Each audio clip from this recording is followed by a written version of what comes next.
اعوذ باللہ من الشیطان اللعین الرجیم بسم اللہ الرحمن الرحیم۔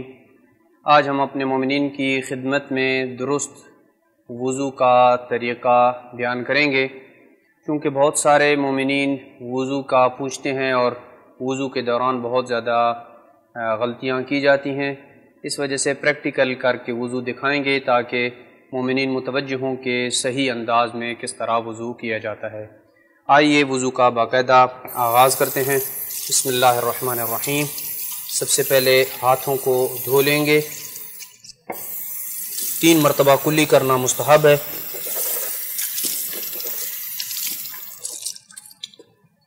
اسی طریقے سے 3 مرتبہ ناک میں پانی ڈالنا بھی مستحب ہے، اور اس کے بعد چہرہ دھونے کا مرحلہ آتا ہے۔ چہرہ دھونے میں یہ سوال پیدا ہوتا ہے کہ کتنی مقدار چہرہ دھونا ضروری ہے۔ چہرہ دھونے میں لمبائی میں جہاں سے انسان کے بال اگ رہے ہیں وہاں سے لے کے ٹھوڑے کے نیچے تک، اور چوڑائی میں جو درمیانی انگلی ہے وہ اور انگوٹھے کی جو جگہ چہرے کے جتنے حصے کو گھیر لے اس کو دھونا واجب ہے، اور احتیاطاً تھوڑا اس سے اضافی مقدار کو بھی دھو لیا جائے تاکہ یہ یقین حاصل ہو جائے کہ واجب مقدار کو دھو لیا گیا ہے۔ تو یوں ہم ایک دفعہ چہرے کو دھونا واجب ہے۔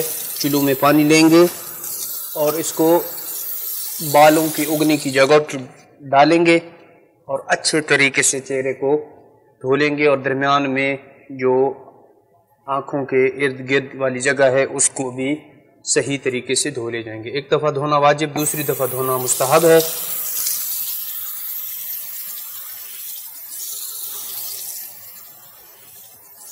یوں پھر پانی لیں گے اور پھر پانی کو بازو کے اس حصے پہ ڈالنا ہے جہاں سے یہ جوڑ ہے، بلکہ تھوڑا سا اس سے اوپر ڈالیں تو زیادہ بہتر ہے تاکہ یقین حاصل ہو جائے کہ واجب مقدار دھو لی گئی ہے۔ یہاں پہ عام طور پہ مومنین یہ غلطی کرتے ہیں کہ یہاں سے اس جوڑ سے لے کے یہاں تک دھونے کے اوپر اکتفا کرتے ہیں، کلائیوں تک، اس خیال سے کہ چونکہ وہ وضو شروع کرنے سے پہلے اپنے دونوں ہاتھوں کو کلائیوں تک دھو چکے ہیں، اور وہ بعد میں جب وہ بازو دھونے کی نوبت آتی ہے تو وہ یہاں تک دھونے پہ اکتفا کرتے ہیں، جبکہ یہ درست نہیں ہے۔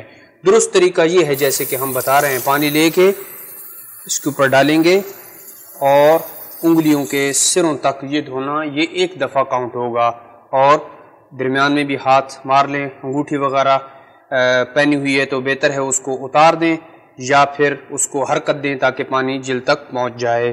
اوپر سے دھونا شروع کرنا ہے اور آرام سے، تاکہ دھونے اور پانی ڈالنے میں فرق ہے۔ بعض اوقات آپ نے ایک دفعہ پانی ڈالا، دوسری دفعہ ڈالا، تیسری دفعہ ڈالا، یہ دھونا نہیں کہلاتا ہے۔ دھونا ایک دفعہ کہلائے گا تب جب آپ اوپر سے پانی ڈال کے ایک دفعہ بازو کو مل کے انگلیوں تک لے جائیں گے تو اس وقت یہ ایک دفعہ دھونا کہلائے گا۔ اسی طریقے سے اس بازو کو ایک دفعہ دھونا واجب ہے، دوسری دفعہ دھونا مستحب ہے، اور پھر بائیں بازو کو دھوئیں گے ویسے ہی جیسے کہ پہلے بازو کو دھویا ہے، تھوڑا سا اوپر سے شروع کریں گے تاکہ یقین ہو جائے کہ واجب مقدار کو دھو لیا گیا ہے۔ اس کو بھی آپ نے اسی انداز میں انگلیوں کے سروں تک لے جانا ہے اور کلائیوں تک دھونے میں اکتفا نہیں کرنا ہے، یقین حاصل ہو جائے کہ پانی آپ کی جلد کے تمام حصے تک پہنچ گیا ہے۔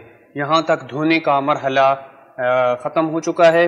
ہم نے اس کو ایک ہی دفعہ دھویا ہے تاکہ واجب پانی کے جو تری ہے اسی کے ساتھ مسح کیا جائے، اور مسح کرنے میں اگر سر کے اوپر آپ کا کوئی تیل وغیرہ لگا ہوا ہے تو اس کو متعلق اگر آپ کو یہ احتمال ہے کہ یہ پانی کو جلد تک پہنچائے گا، پہنچنے سے مانع ہے، تو پھر اس تیل کو یا تو اتار لیں یا پھر جل یا تیل وغیرہ فقط باقی جگہ پہ لگائیں اور وہ جگہ باقی رہنے دیں جس میں واجب مقدار آپ کا مسح ہو جائے، یہ کافی ہے۔ یوں سر کا بھی آپ کا مسح ہو گیا۔ اگر آپ کے بال بڑے ہیں، بہت زیادہ بال بڑے ہیں کہ وہ ایک طرف سے دوسری طرف پہنچ جاتے ہوں، تو پھر مانگ نکال کے درمیان میں یوں کر کے مسح کر سکتے ہیں۔ اسی طریقے سے پاؤں کے مسح کی طرف آئیں تو انگلیوں کے سروں سے لے کے آپ نے ایک انگلی کی مقدار تک جو ہے چوڑائی میں اور لمبائی میں اس جوڑ تک جو ہے وہ مسح کرنا ہے۔ پاؤں کو آپ اپنی جگہ پہ ثابت رکھیں گے اور ہاتھ کو انگلیوں کے سروں سے اوپر کی طرف کھینچ کے لے جائیں گے۔ اسی طریقے سے بائیں پاؤں کا بھی مسح یوں کریں گے کہ انگلیوں کے سروں سے لے کے اور اس جوڑ تک مسح کریں گے۔ ایک نقطے کی طرف متوجہ کرتا چلوں کہ وہ افراد کے جو بازو کے دھونے میں ہمیشہ غلطی کرتے رہے ہیں کہ اس جوڑ سے لے کے یہاں تک وہ دھوتے رہے اور انگلیوں کے سروں تک دھوتے نہیں تھے وہ، اور کئی سال تک انہوں نے نمازیں ایسی ہی پڑھیں کہ جوڑ تک دھوتے تھے اور انگلیوں کے سروں تک نہیں دھوتے تھے، اور اس طریقے سے وضو کر کے نماز پڑھتے رہے، تو انہیں اپنی گزشتہ تمام نمازوں کا اعادہ کرنا پڑے گا، دوبارہ انہیں نمازیں ادا کرنی پڑیں گی۔ وصلی اللہ علی محمد وعلی بیتہ الطیبین الطاہرین المعصومین۔ اللهم صل على محمد وآل محمد، اللهم عجل لوليك الفرج، واجعلنا اللهم من أنصاري وأعواني والمستشهدين بين يدي برحمتك يا أرحم الراحمين. إلى أرواح المؤمنين والمؤمنات، وخاصة إلى أرواح الشهداء، رحم الله من قرأ سورة الفاتحة تسبقها الصلاة على محمد وآل محمد.